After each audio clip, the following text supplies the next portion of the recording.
Greek నాగరికత ప్రాచీన ఇనుపయుగ సమాజం యొక్క నాగరికతలలో గ్రీకు నాగరికత అనేది ఒకటి.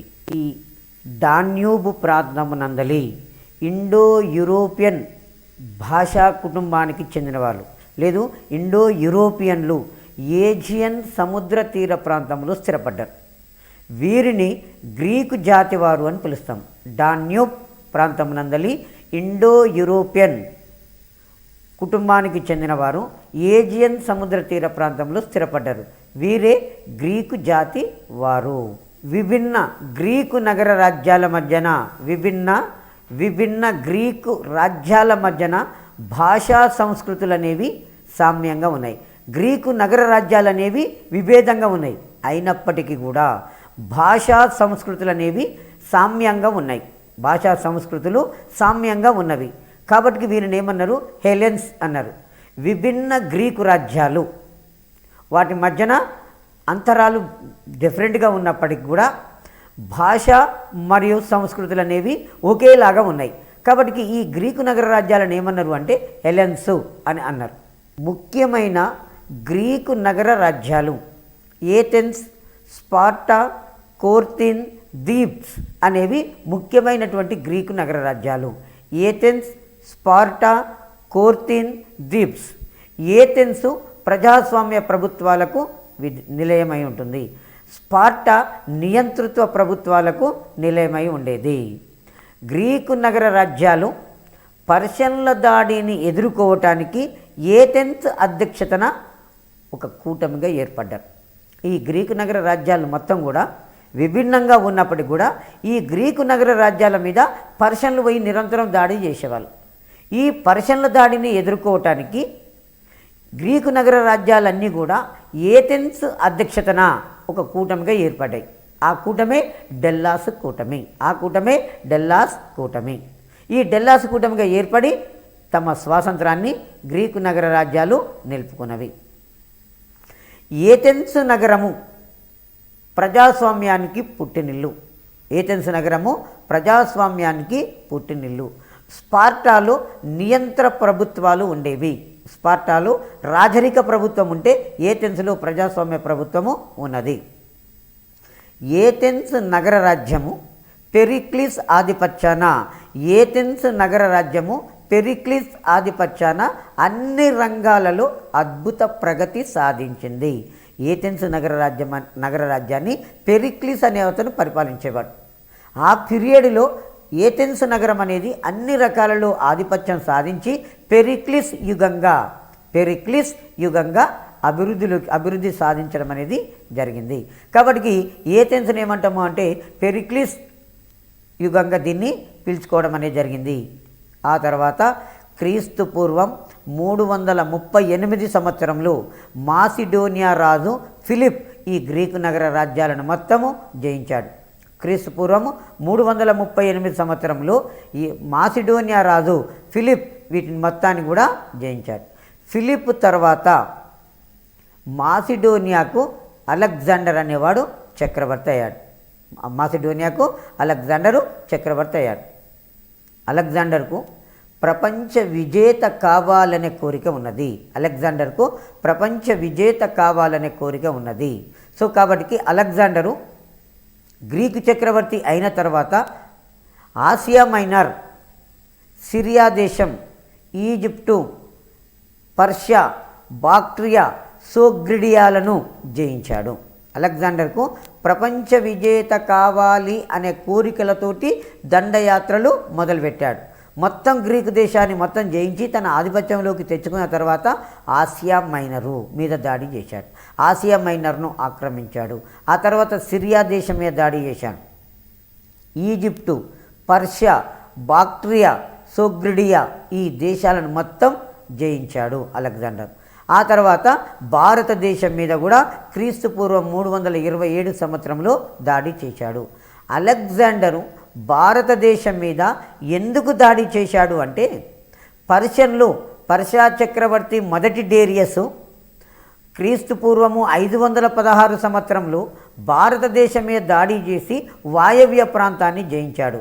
ఈ విధంగా భారతదేశం యొక్క వాయవ్య ప్రాంతము, పంజాబు ప్రాంతము పర్షియన్ల పాలనలో 200 సంవత్సరాలు ఉండిపోయింది. కాబట్టి భారతదేశం యొక్క వాయవ్య ప్రాంతము పర్షియన్ల పాలనలో ఉన్నది. అలెగ్జాండరు పర్షియాను జయించండు, కానీ భారతదేశంలో ప్రాంతాన్ని జయించలేదు. కాబట్టి ఈ భారతదేశంలో ఉన్న ప్రాంతాన్ని కూడా జయించినట్లయితే సమైక్య పర్షియాను జయించిన అనుభూతి తనకు కలుగుతుందన్న ఉద్దేశంతో అలెగ్జాండరు భారతదేశం మీద క్రీస్తు పూర్వం 327 సంవత్సరంలో దాడి చేశాడు.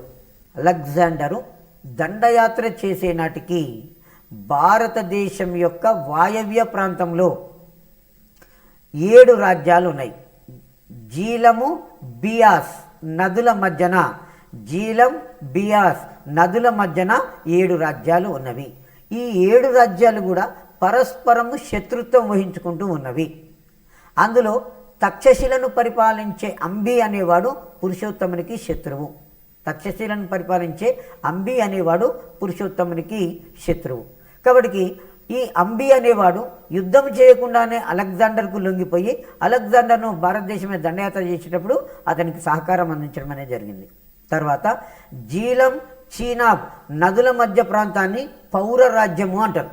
జీలం, చీనాబ్ నదుల మధ్య ప్రాంతాన్ని పౌర రాజ్యము అని పిలుస్తారు.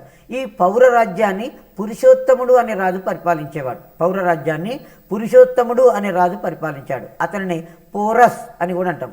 పురుషోత్తముడే పోరస్. ఈ పురుషోత్తముడు అలెగ్జాండర్కు లొంగకుండా అలెగ్జాండర్తో యుద్ధం చేశాడు. సో కాబట్టి జీలం నది యుద్ధము క్రీస్తు పూర్వం 326 సంవత్సరంలో జరిగింది. జీలం నది యుద్ధము క్రీస్తు పూర్వము 326 సంవత్సరంలో జరిగింది. ఎవరెవరి మధ్య జరిగింది? విదేశస్థుడైనటువంటి అలెగ్జాండర్కు భారతీయ రాజు అయినటువంటి పురుషోత్తమునికి మధ్యన జరిగింది. ఈ యుద్ధములో అలెగ్జాండర్ విజయం సాధించాడు, పురుషోత్తముడు ఓటమి చెందాడు. జీలం నది యుద్ధంలో భారతీయ రాజు పురుషోత్తముడు ఓటమి చెందాడు, అలెగ్జాండరు విజయం సాధించాడు.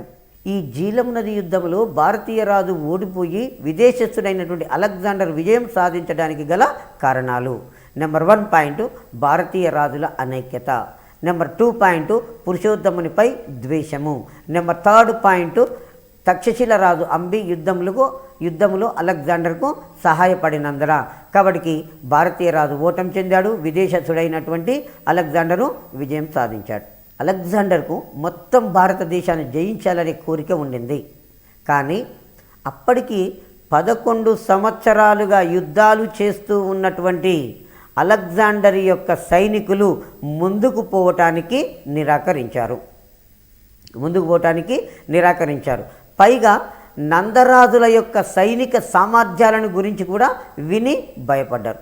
11 సంవత్సరాలుగా యుద్ధాలు చేస్తూ అలసిన గ్రీకు సైనికులు యుద్ధాలకు విముఖులై ముందుకు పోవటానికి నిరాకరించారు. రెండవ కారణము, ఆ రోజుల్లో భారతదేశాన్ని నందవంశపురాజులు పరిపాలిస్తున్నారు.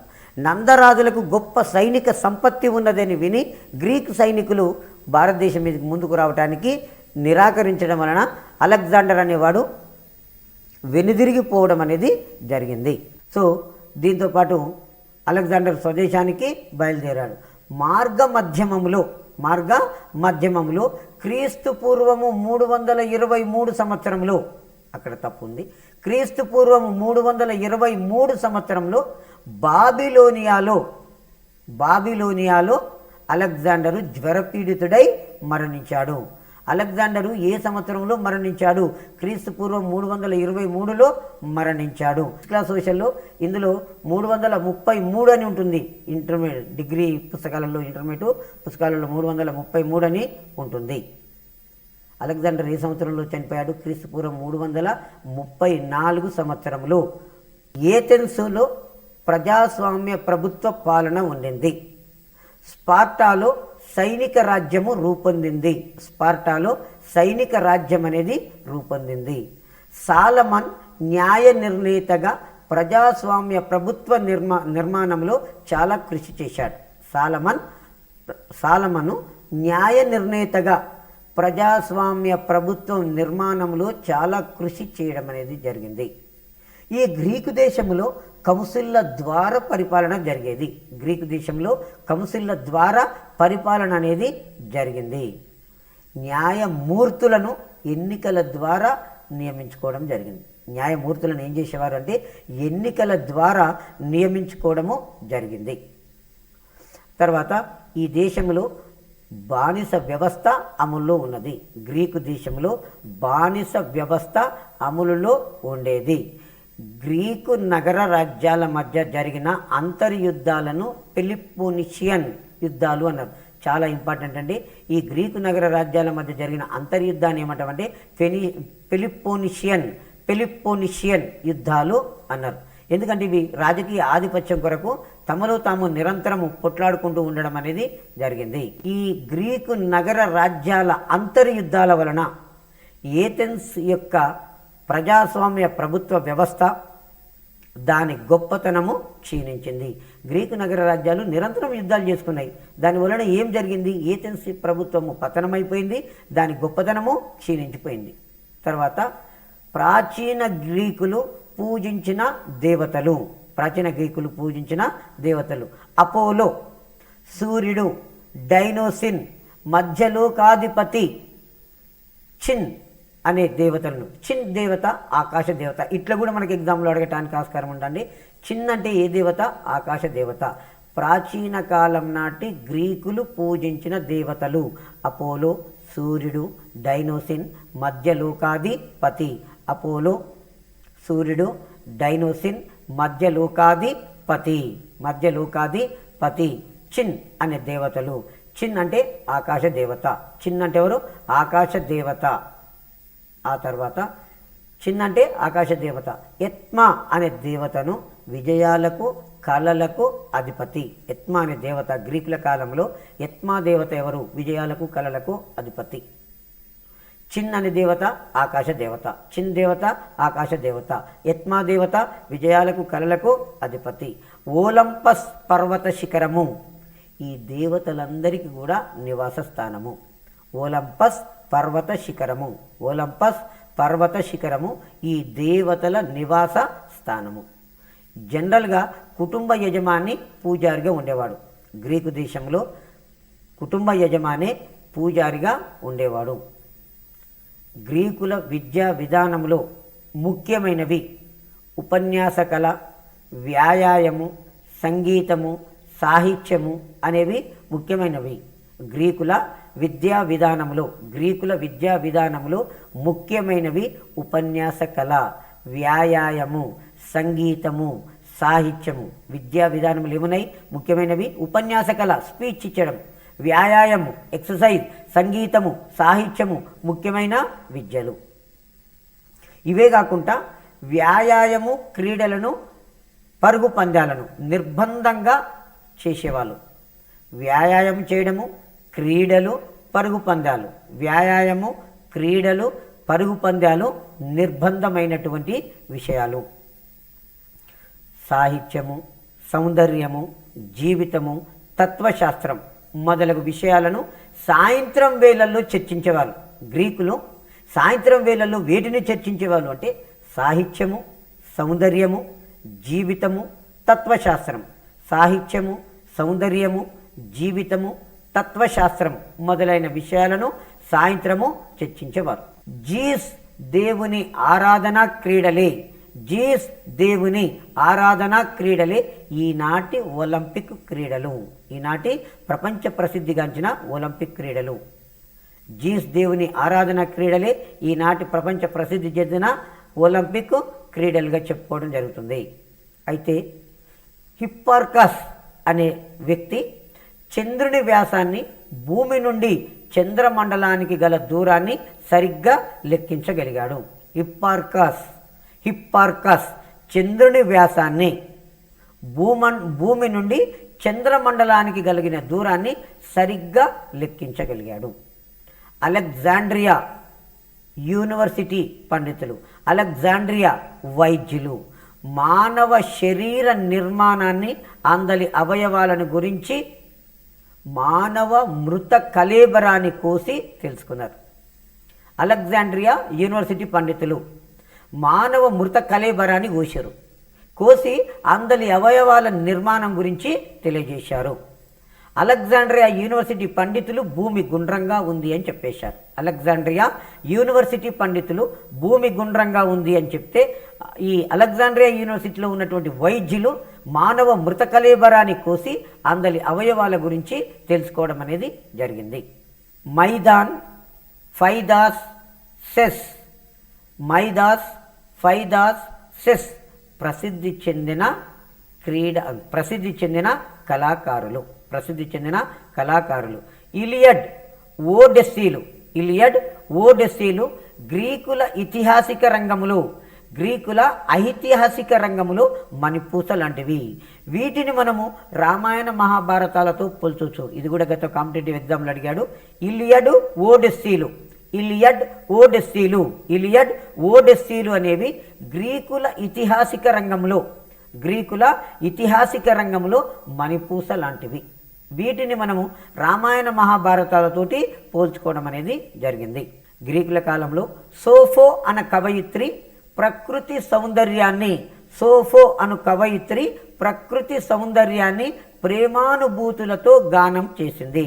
సోఫో అనే కవయిత్రి ప్రకృతి సౌందర్యాన్ని ప్రేమానుభూతులతో గానము చేసింది. ప్రకృతి సౌందర్యాన్ని ప్రేమానుభూతులతో గానం చేసింది ఎవరు? సోఫో అనే కవయిత్రి. పిండార్ అను కవి క్రీడా కళాకారులను ప్రశంసిస్తూ రచనలు చేశారు. క్రీడా కళాకారులను గురించి ప్రశంసిస్తూ రచనలు చేసింది ఎవరు అంటే పిండార్ అనే కవి. సోఫోక్లెస్ గొప్ప నాటక రచయిత. ఎస్కులెస్ విషాదాంత నాటకాలను రచించాడు. యూరిపిడ్స్ సాంఘిక నాటకాలను, అరిస్టోఫెన్స్ సుఖాంత నాటకాలను రచించారు. గ్రీకుల రంగంలో తాత్వికవేత్తలలో గొప్పవారుగా చెప్పుకోదలుచుకుంటే సోఫోక్లెస్ అనేవాడు గొప్ప కవి, నాటక రచయిత. సోఫోక్లెస్ విషాదాంతమైన నాటకాలను ఎస్కులెస్ అనే కవి రాశాడు. విషాదాంతమైన నాటకాలను, యూరిపిడ్స్ సాంఘికమైన నాటకాలను, అరిస్టోఫెన్స్ సుఖాంత నాటకాలను రచించారు గ్రీకుల కాలంలో. ఆ తర్వాత గ్రీకులతోటి భారతదేశానికి ఉన్నటువంటి నాటక రంగంలో గల రిలేషన్షిప్ వలన యవనిక అనే పదము నిలిచిపోయింది. భారతీయ నాటక రంగములో గ్రీకుల ప్రభావానికి యవనిక అనే పదము నిలిచిపోయింది. చరిత్ర పితామహుడు హీరోడోటస్, ఇది చాలా ఇంపార్టెంట్. చరిత్ర పితామహుడు హీరోడోటస్. ఇతను గ్రీక్ పర్షియన్ల యుద్ధాలను వర్ణిస్తూ వ్రాసినాడు. చరిత్ర పితామహుడు హీరోడస్. ఈ హీరోడోటస్ అంటే ఆయన గ్రీకులకు పర్షియన్లకు యుద్ధాలు జరిగినాయి, ఆ యుద్ధాల గురించి వర్ణిస్తూ రాశాడు. తర్వాత డెమోక్రటిస్ ఆధ్యాత్మిక విషయాలను చర్చించాడు. డెమోక్రటిస్ ఆధ్యాత్మిక విషయాలను చర్చించాడు. సోఫిస్టులు భౌతిక విషయాలను చర్చించాడు. తర్వాత ప్లేటో రిపబ్లిక్ అనే గ్రంథాన్ని రాశాడు. ఇది చాలాసార్లు కాంపిటేటివ్ ఎగ్జామ్లు అడుగుతున్నట్టు ప్లేటో ది రిపబ్లిక్ గ్రంథాన్ని రచించి అందులో రాజకీయ విషయాలను చర్చించడం అనేది జరిగింది. రోమన్ల కాలంలో అరిస్టాటిల్ గొప్ప వేదాంతి, తాత్వికుడు. వైద్యము ఖగోళ శాస్త్రాల గురించి కూడా ఈయన రాశాడు. రోమన్ల కాలంలో గొప్ప తాత్వికవేత్త, గొప్ప వేదాంతి అరిస్టాటిల్. ఈయన తత్వవేత్త. వైద్యము ఖగోళ శాస్త్రాల గురించి గ్రంథాలు రాశాడు. శాస్త్రీయ చరిత్రకారుడు డ్యూసిడైడ్. ఇతడు స్పార్టా ఏథెన్స్ యుద్ధాల గురించి రాశాడు. శాస్త్రీయమైన చరిత్రకారుడు డ్యూసిడైడ్స్. ఈయన స్పార్టా ఏథెన్స్కు మధ్య జరిగిన నగర యుద్ధాల గురించి రాశాడు. ఇంతకుముందు చరిత్ర పితామహుడు హీరోడోటస్. అతనేం చేశాడు? గ్రీకులకు పర్షియన్లకు మధ్య జరిగిన యుద్ధాల గురించి హెరోడోటస్ రాస్తే, శాస్త్రీయ చరిత్రకారుడైన డ్యూసిడైడ్స్ స్పార్టాకు ఏథెన్స్కు మధ్య జరిగిన యుద్ధాల గురించి రాశాడు. యూక్లిడ్ పైథాగరస్ అనే గ్రంథాన్ని రాశాడు. పైథాగరస్ అనే వ్యక్తులు రేఖాగణితంలో విప్లవాన్ని సృష్టించారు. ఇది గత ప్రీవియస్ డిఎస్సిలో అడిగాడు. యూక్లిడ్ పైథాగరస్ అనేవారు రేఖాగణిత శాస్త్రాలలో విప్లవాన్ని తీసుకొని రావడం అనేది జరిగింది. హిప్పోక్రేటస్ వైద్యశాస్త్ర పితామహుడు. ఇతను ప్రతి రోగానికి ఒక కారణము ఉందని ప్రతిపాదించాడు. హిప్పోక్రేటస్ వైద్యశాస్త్ర పితామహుడు, ప్రతి రోగానికి ఒక కారణం ఉందని చెప్పాడు. విశాల విశ్వానికి భూమి కేంద్రము అని టాలమీ ప్రతిపాదించాడు. అలెగ్జాండరు ఈజిప్టు మీద దండయాత్ర చేసి ఈజిప్టును ఆక్రమించుకోవడం వలన ఈజిప్టు దేశానికి చెందిన టాలమీ అనేవాడు గ్రీకు ఖగోళ శాస్త్రవేత్త అవుతాడు. కాబట్టి విశాల విశ్వానికి భూమి కేంద్రం అని చెప్పింది ఎవరు? టాలమీ. విశాల విశ్వానికి సూర్యుడి కేంద్రం అని చెప్పింది కోపర్నికస్. విశాల విశ్వానికి భూమి కేంద్రం అని చెప్పిన గ్రీకు ఖగోళ శాస్త్రవేత్త టాలమీ అనేవాడు. గ్రీకుల నాగరికత మన ఇంతకుముందు ఈ గ్రీకులు అనేవాళ్ళు డాన్యూబ్ నది తీర ప్రాంతంలో స్థిరపడ్డారు గ్రీకులు. డాన్యూబ్ ప్రాంతం నందలి ఇండో యూరోపియన్ భాషలు మాట్లాడే ప్రజలు ఏజియన్ సముద్ర తీర ప్రాంతంలో స్థిరపడ్డారు. వీరిని మనం గ్రీకు జాతి అని చెప్పేస్తాము. విభిన్న గ్రీకు సంస్కృతులు భిన్నంగా ఉన్నప్పటికీ కూడా వీరంతా కూడా ఒక సామ్యంగా కలిసి ఉండడం వలన వీరిని హెలెన్స్ అని చెప్పడం అనేది జరిగింది. గ్రీకు నగర రాజ్యాలు ముఖ్యమైనవి ఏథెన్సు, స్పార్టా, కోర్తెను, థీబ్సు. గ్రీకు నగర రాజ్యాలు పర్షన్లతోటి నిరంతరం యుద్ధాలు చేసేవి. కాబట్టి ఏథెన్స్ నాయకత్వాన్ని ఒక కూటమిగా ఏర్పడ్డవి. దాన్ని డెల్లాస్ కూటమి అని చెప్పుకోవడం అనేది జరుగుతుంటుంది. ఏథెన్స్ నగరం అనేది పెరిక్లిస్ ఆధిపత్యాన అన్ని రంగంలో ప్రగతి సాధించి పెరిక్లిస్ యుగంగా పేరు పొందడం అనేది జరిగింది. ఆ తర్వాత 338 సంవత్సరంలో మాసిడోనియా రాజు ఫిలిపు ఈ గ్రీకు నగర రాజ్యాలను జయించాడు. ఆ తర్వాత అలెగ్జాండర్ అనేవాడు గ్రీకు దేశానికి చక్రవర్తి అయ్యాడు. ఈ అలెగ్జాండరు ఆసియా మైనరు, సిరియా, పాలస్తీనా, ఈజిప్టు, పర్షియా దేశాలను జయించి క్రీస్తుపూర్వం 327 సంవత్సరంలో భారతదేశం మీద దాడి చేశాడు.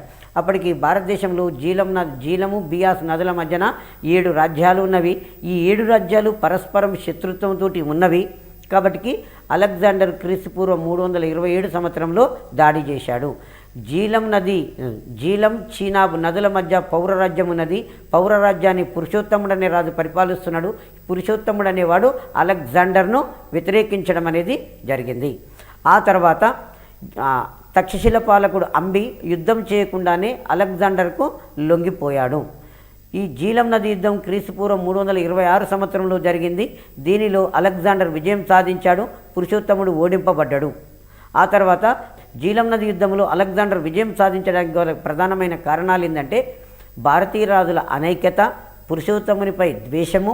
తక్షశిల రాజు అంబి యుద్ధంలో అలెగ్జాండర్కు సహాయపడినందున అలెగ్జాండరు విజయం సాధించాడు. మరి భారతదేశాన్ని పూర్తిగా జయించకుండానే అలెగ్జాండర్ అనేవాడు వెనుదిరిగిపోవటానికి కారణం ఏంటి అంటే అప్పటికి 11 సంవత్సరాలుగా యుద్ధాలు చేస్తూ ఉన్న గ్రీకు సైనికులు యుద్ధం ముందుకు పోవటానికి నిరాకరించినందువలన, ఆ తర్వాత నందరాజులకు గొప్ప సైనిక బలము ఉన్నదని విని నందులతో పోరాటం చేయటానికి అనాసక్తిని కనబరచడం వలన వారు తిరిగి మాతృదేశానికి పోయారు. పోతూ అలెగ్జాండరు మార్గమధ్యానికి పోతూ క్రీస్తు పూర్వము 324 సంవత్సరంలో అలెగ్జాండరు బాబిలోనియా వద్ద మరణించాడు. అలెగ్జాండరు క్రీస్తు పూర్వం 324 సంవత్సరంలో బాబిలోనియా వద్ద మరణించాడు. ఆ తర్వాత ఈ గ్రీకు నగర రాజ్యాలలో ఏథెన్స్లో ప్రజాస్వామ్య ప్రభుత్వ పాలన ఉంటే స్పార్టాలో సైనిక రాజ్యం అనేది ఉండేది. ఈ గ్రీకు దేశంలో సాలమన్ అనేవాడు న్యాయ నిర్ణేతగా కౌన్సిల్ల ద్వారా పరిపాలన జరిగేది. న్యాయమూర్తులను ఎన్నికల ద్వారా ఎన్నుకోవడం జరిగింది. గ్రీకు నగర రాజ్యాల మధ్య జరిగిన యుద్ధాలను పెలిపోనిషియస్ యుద్ధాలన్నారు. దీనివలన ఏథెన్స్ యొక్క గొప్పతనము, దాని ప్రభావము తగ్గిపోయింది. గ్రీకు నగర రాజ్యాలు గ్రీకు ప్రజలు అపోలో, సూర్యుడు, డైనోసిన్ మధ్యలోకాధిపతి, చిన్ ఆకాశ దేవత యత్మ అనే దేవతలను పూజించేవారు. చిన్ అంటేనేమో ఆకాశ దేవత, యత్మ అంటేనేమో విజయాలకు కలలకు అధిపతి. ఒలంపస్ పర్వత శిఖరము ఈ దేవతలకు నివాస స్థానము. సహజంగా కుటుంబ యజమాని పూజారిగా ఉండేవాడు. గ్రీకుల విద్యా విధానంలో ముఖ్యమైనవి ఉపన్యాస కళ, వ్యాయామము, సంగీతము, సాహిత్యము ముఖ్యమైనవి. వ్యాయామము, క్రీడలు, పరుగు పందాలు నిర్బంధమైన విషయాలు. సాహిత్యము, సౌందర్యము, జీవితము, తత్వశాస్త్ర విషయాలను సాయంత్రం వేళల్లో చర్చించేవారు. జీస్ దేవుని ఆరాధనా క్రీడలే ఈనాటి ప్రపంచ ప్రసిద్ధిగాంచిన ఒలింపిక్ క్రీడలు. ఇక్కడ హిప్పార్కస్, ఇది గతంలో డిఎస్సీలో అడిగాడు. హిప్పార్కస్ చంద్రుని వ్యాసాన్ని, భూమి నుండి చంద్రమండలానికి గల దూరాన్ని సరిగ్గా లెక్కించగలిగాడు. అలెగ్జాండ్రియా వైద్యులు మానవ శరీర నిర్మాణాన్ని, అందరి అవయవాలను గురించి ఆ మానవ కళేబరాన్ని కోసి తెలుసుకున్నారు. మైదాన్, ఫైదాన్, సెస్ ప్రసిద్ధి చెందిన కళాకారులు. ఇలియడ్, ఓడెస్సీలు ఐతిహాసిక రంగంలో మణిపూస లాంటివి. ఈ ఇలియడ్, ఓడెస్సీలను రామాయణ మహాభారతాలతో కూడా పోల్చారు. సోఫో కవయిత్రి ప్రకృతి సౌందర్యాన్ని ప్రేమానుభూతులతో గానం చేసింది. పిండారన కవి క్రీడా కళాకారులను ప్రశంసిస్తూ రచనలు చేశాడు. సోఫోక్లెస్ గొప్ప నాటక రచయిత. ఎస్కులెస్ విషాదాంత నాటకాలను, యూరిపిడ్ సాంఘిక నాటకాలను, అరిస్టోఫిన్ సుఖాంత నాటకాలను రచించారు. ఇలా గ్రీకుకు భారతకు నాటక రంగంలో యవనిక అనే పదము మిగిలిపోయింది. చరిత్ర పితామహుడు ఎరిడోటస్ అంటే ఆయన గ్రీకులకు పర్షియన్లకు జరిగిన యుద్ధాల గురించి రాశాడు. డెమోక్రటీస్ అంటే ఆయన ఆధ్యాత్మిక విషయాలను, సోఫిస్టులు అనే వాళ్ళు భౌతిక విషయాలను చర్చించారు. ప్లేటో ది రిపబ్లిక్ అనే గ్రంథాన్ని రాశాడు. అరిస్టాటిల్ గొప్ప వేదాంతి. ఈయన వైద్యము, ఖగోళ శాస్త్రాల గురించి రాశాడు. శాస్త్రీయ చరిత్రకారుడు థ్యూసిడైడ్స్ స్పార్టా, ఏథెన్స్ యుద్ధాల గురించి రాశాడు. యూక్లిడ్, పైథాగరస్ రేఖాగణితంలో విప్లవాన్ని సృష్టించారు. హిప్పోక్రేటస్ వైద్య శాస్త్ర పితామహుడు. ప్రతి రోగానికి ఒక కారణం ఉందని ప్రతిపాదించాడు. విశాల విశ్వానికి భూమి కేంద్రం అని టాలమీ ప్రతిపాదించడం అనేది జరిగింది. ఇంతవరకు గ్రీకులకు సంబంధించినటువంటిది. రోమన్ నాగరికత. ఇటలీ దేశము మధ్యధర సముద్రమందలి ద్వీపకల్పము. ఇటలీ దేశము మధ్యధర సముద్రమందలి ద్వీపకల్పము.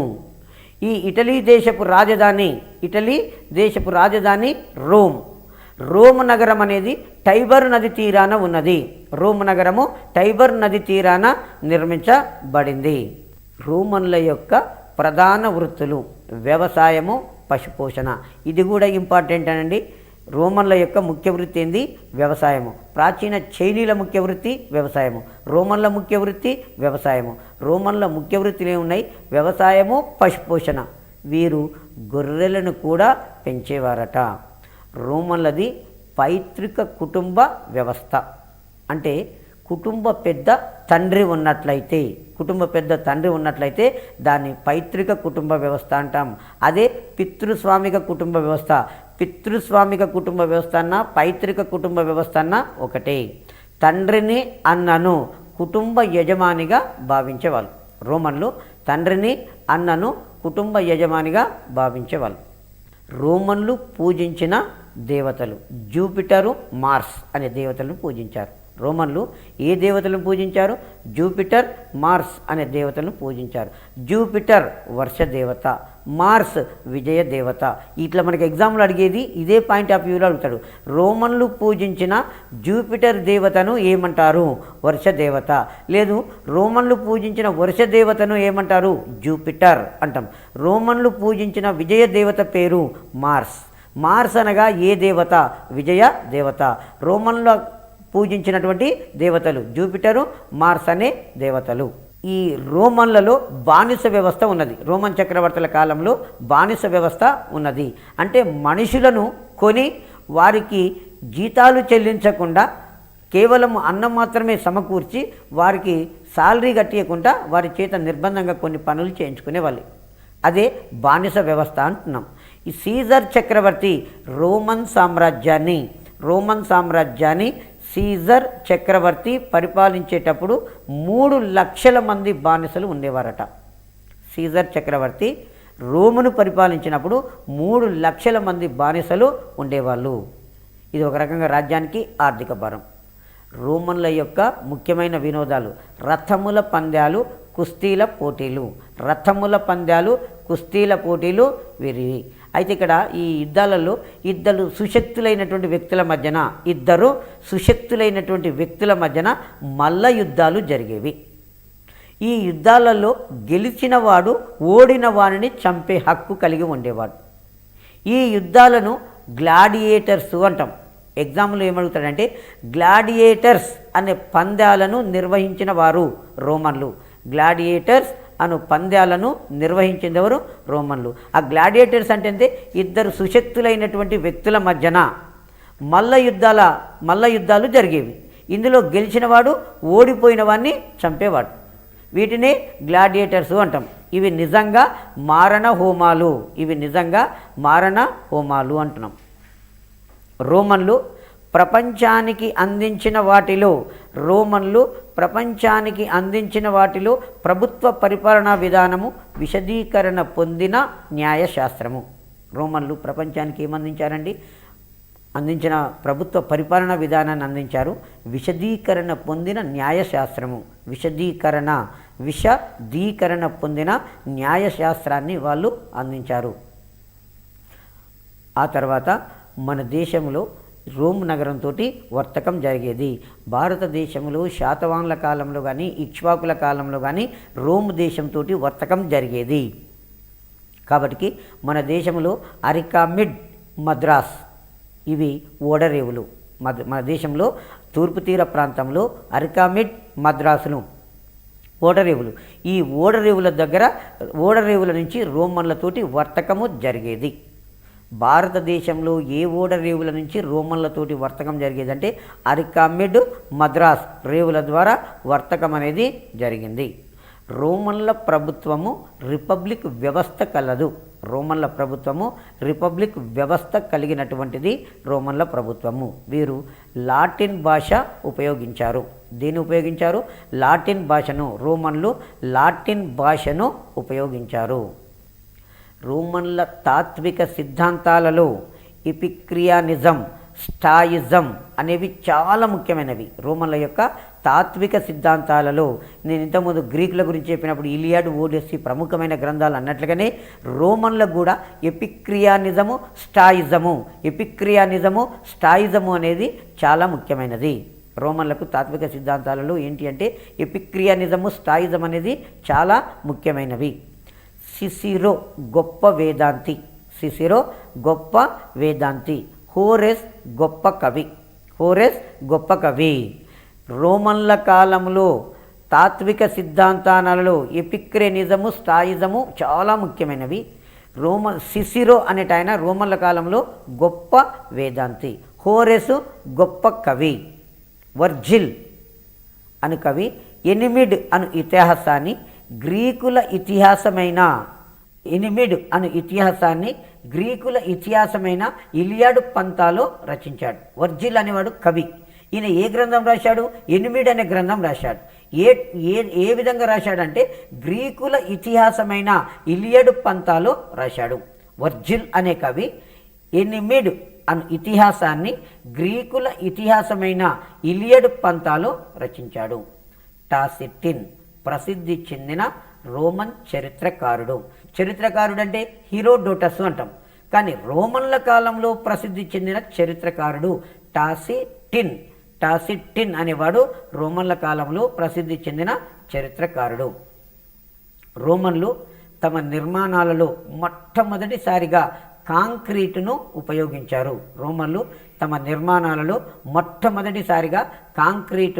ఉపయోగించారు. పాంథియాన్ అనే గొప్ప నిర్మాణంలో ఎత్తైన స్తంభాలను నిర్మించారు.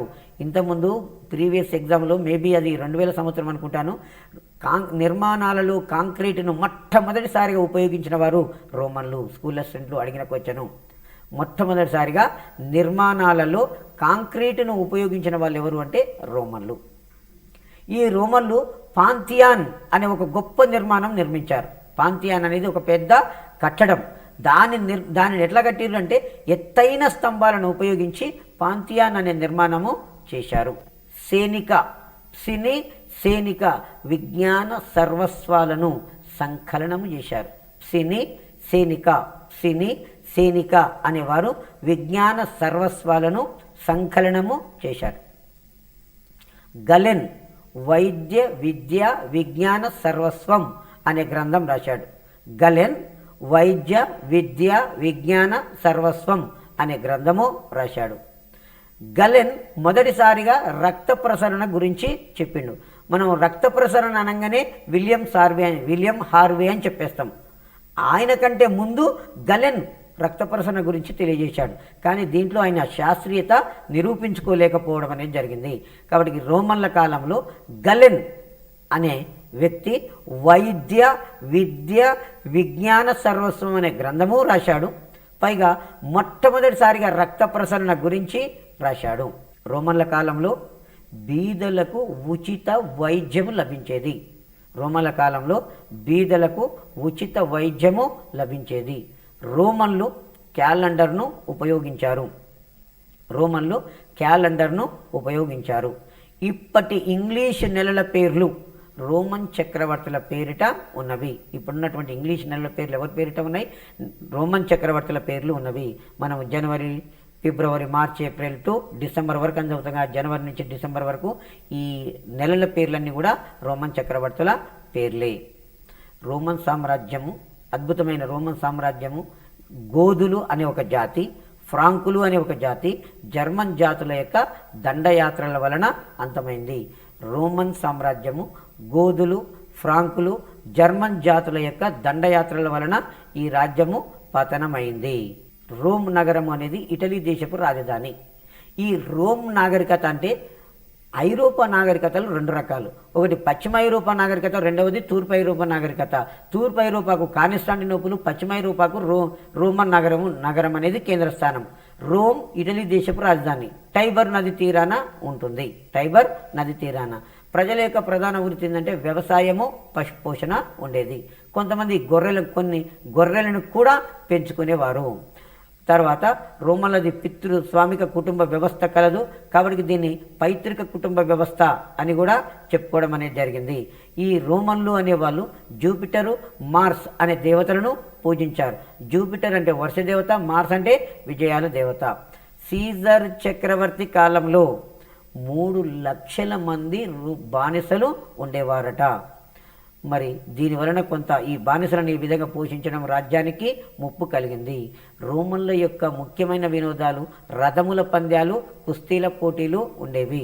2 సుశక్తులమైన వ్యక్తుల మధ్య జరిగిన యుద్ధాన్ని ఇందులో గెలిచిన వాడు ఓడిపోయిన వాడిని చంపేవాడు.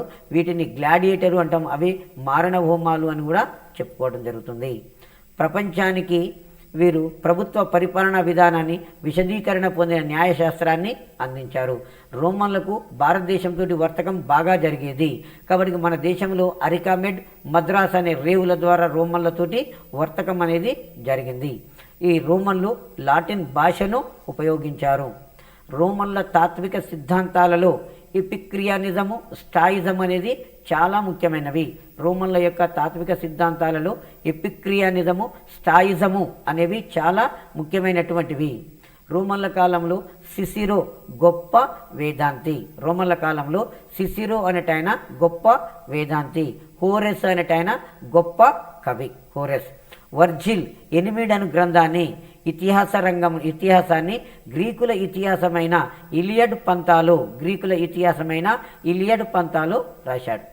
టాసిటిన్ ప్రసిద్ధి చెందిన రోమన్ చరిత్రకారుడు. రోమన్లు తమ నిర్మాణాలలో కాంక్రీటును మొదటగా ఉపయోగించారు. తర్వాత పాంథియాన్ అనే గొప్ప నిర్మాణములు ఎత్తైన స్తంభాలను నిర్మించారు. సేనిక విజ్ఞాన సర్వస్వాలు అనే గ్రంథాలను సంకలనం చేశారు. గలెన్ వైద్య విద్య విజ్ఞాన సర్వస్వం అనే గ్రంథం రాశాడు. గలెన్ మొదటిసారిగా రక్త ప్రసరణ గురించి తెలియజేశాడు. బీదలకు ఉచితంగా వైద్యం లభించేది. రోమన్లు క్యాలెండర్ను ఉపయోగించారు.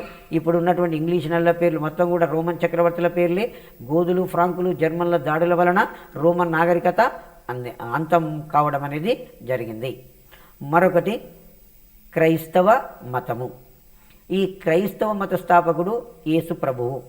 జీసస్ అని కూడా అంటాం. క్రైస్తవ మత స్థాపకుడు యేసు ప్రభువు లేదా జీసస్. ఇతను పాలస్తీనాలోని బెత్లెహేమ్ అనే గ్రామంలో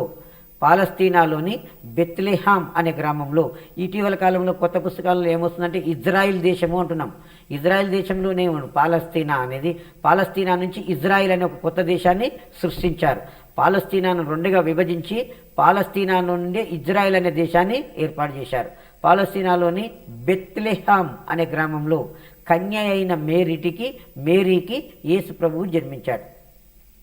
యేసు ప్రభువు పాలస్తీనాలోని బెత్లెహేములో కన్య అయిన మేరీకి జన్మించాడు. ఇతను అచంచలమైనటువంటి భక్తి విశ్వాసాలతోటి, తన యొక్క ముఖ వర్చస్సుతోటి అక్కడ ఉన్నటువంటి ప్రజలందరినీ కూడా తన వైపుకు తిప్పుకోవడం అనేది జరిగింది.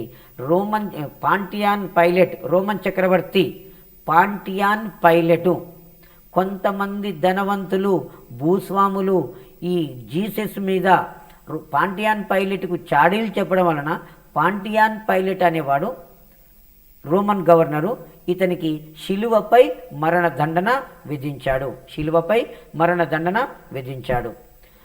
ఆ విధించినాక 3వ రోజుకు ఇతను తిరిగి జన్మిస్తాడు. దీనిని పునరుత్థానము అని చెప్పేస్తాం.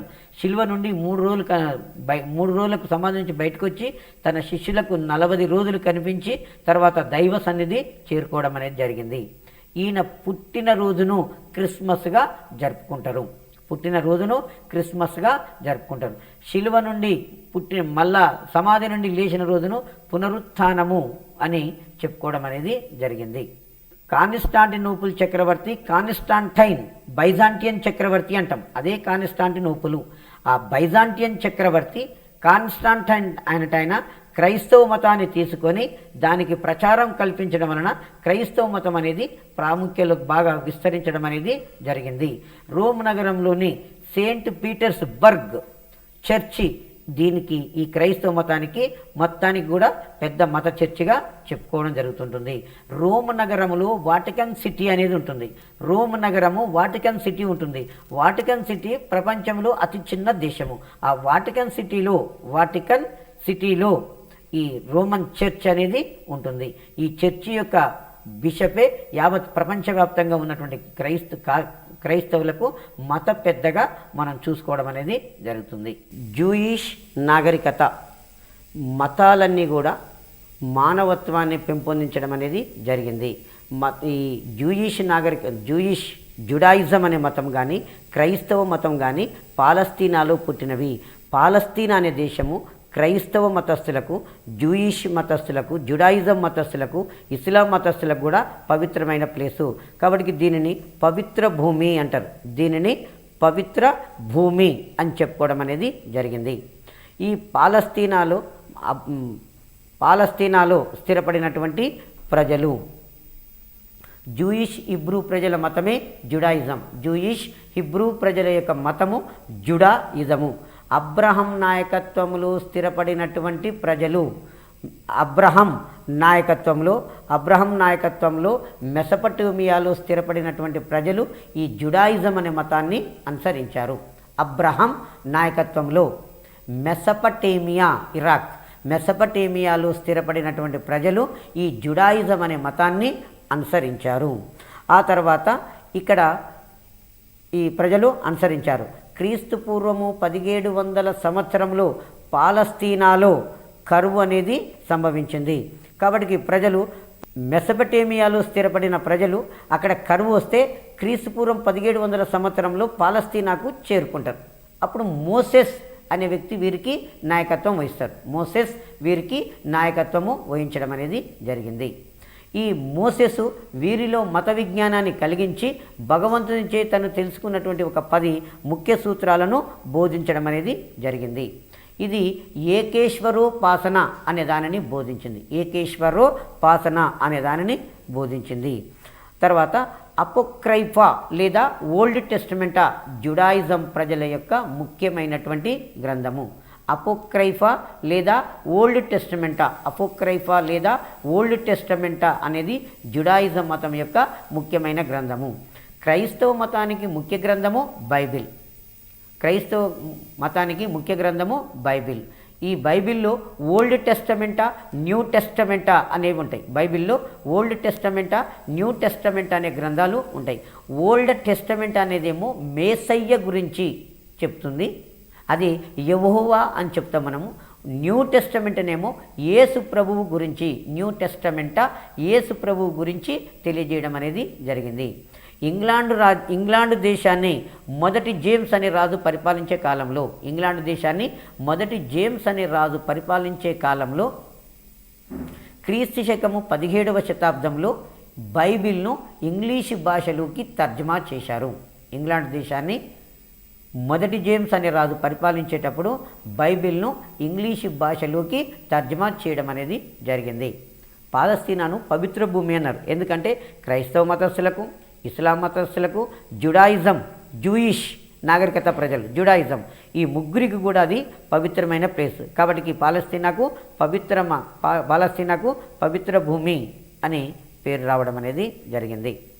ఈ రోమ్ నగరంలో వాటికన్ సిటీ ఉంటుంది. వాటికన్ సిటీలో మనకు సెయింట్ పీటర్స్ చర్చ్ అనేది ఉంటుంది. వాటికన్ సిటీలో సెయింట్ పీటర్స్ చర్చి ఉంటుంది. ఆ సెయింట్ పీటర్స్ చర్చి యొక్క బిషపే పోపుగా గుర్తించడం అనేది జరిగింది. సెయింట్ పాల్ ఎపిస్టల్స్ అనే లేఖలు ఈ మతానికి సంబంధించినవి. సెయింట్ పాల్ ఎపిస్టల్స్ అనే లేఖలు క్రైస్తవ మతానికి సంబంధించినవి. సెయింట్ పాల్ ఎపిస్టల్స్ అనే లేఖలు క్రైస్తవ మతానికి చెందినవి. బైజాంటియన్ చక్రవర్తి కాన్స్టాంటైన్ అంటే ఆయన క్రైస్తవ మతాన్ని తీసుకొని దాన్ని బాగా ప్రచారం చేయడం అనేది జరిగింది. ఈ విధంగా ప్రపంచంలో మొదటగా జుడాయిజము, ఆ జుడాయిజం తర్వాత క్రైస్తవ మతం అనేది వస్తుంది. జుడాయిజం మతస్థులేమో యెహోవా అని కొలిస్తే, క్రైస్తవ మతస్థులేమో ఆయనే యేసు ప్రభువు అని చెప్పుకోవడం అనేది జరిగింది.